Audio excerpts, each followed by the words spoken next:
let your body settle into this new position. Now if your neck is feeling tight, you might want a wee cushion or pillow at the back of your head.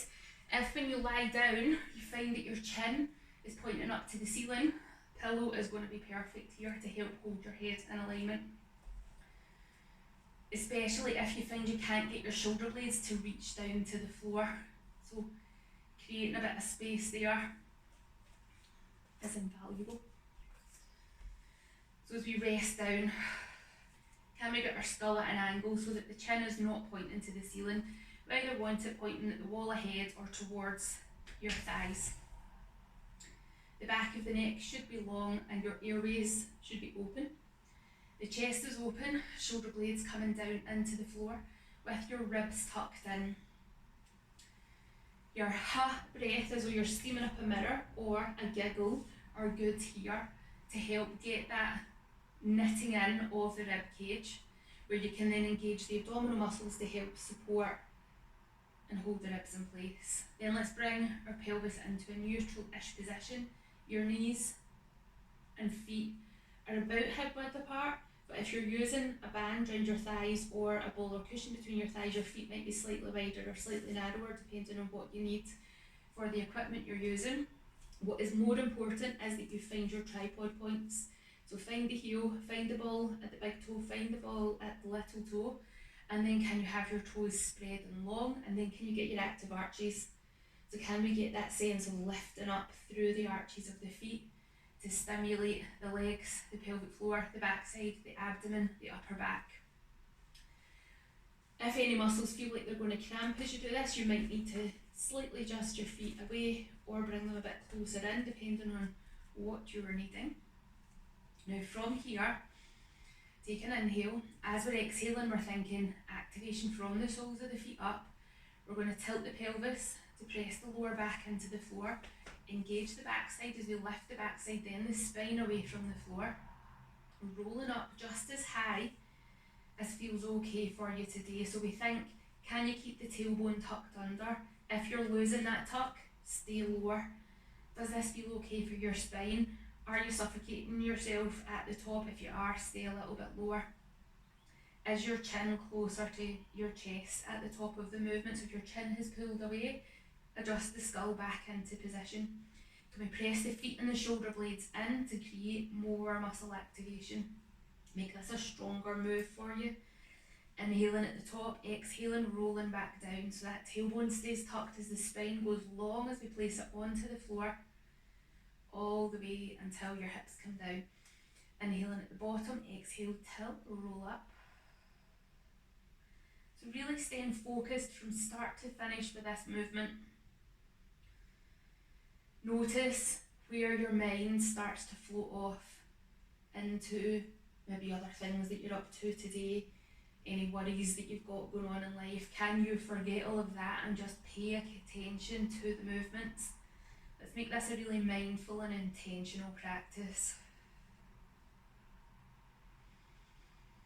Using your breath to control the pace, using that muscle activation to support the range of movement that you're working in today.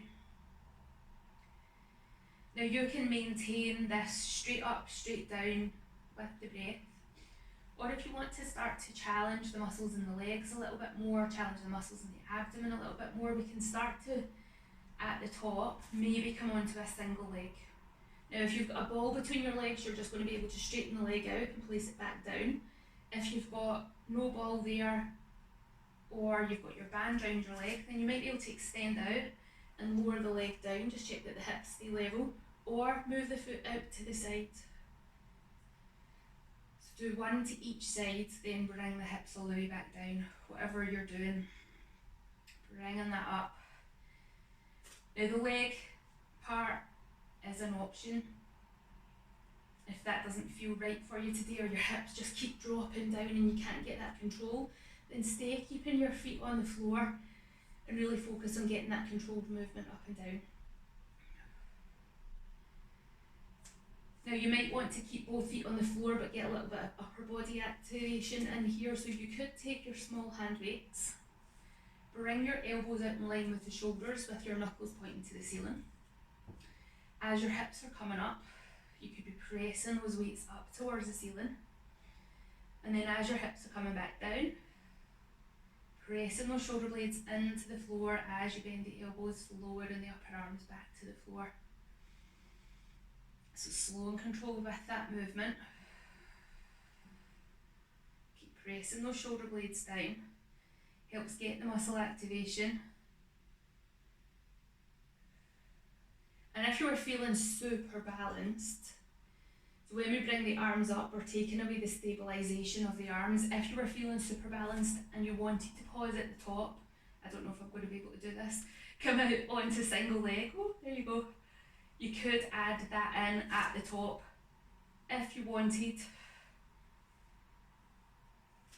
But only do that if you're keeping the control and keeping the balance. If you go into single leg and you start flopping all over the place, don't add that part in. Gradually build up. But sometimes we don't know until we try, and we maybe try one round and it doesn't quite work, but when we go to the second round we work it out.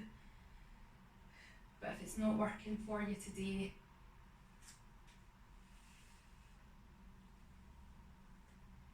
do the option that feels right for you. So we're going to go for one more, whatever version of this you want to do.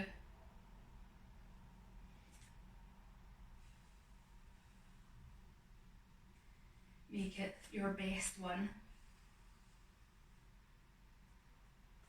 And then when you finish this one, release out the body in any way that feels nice.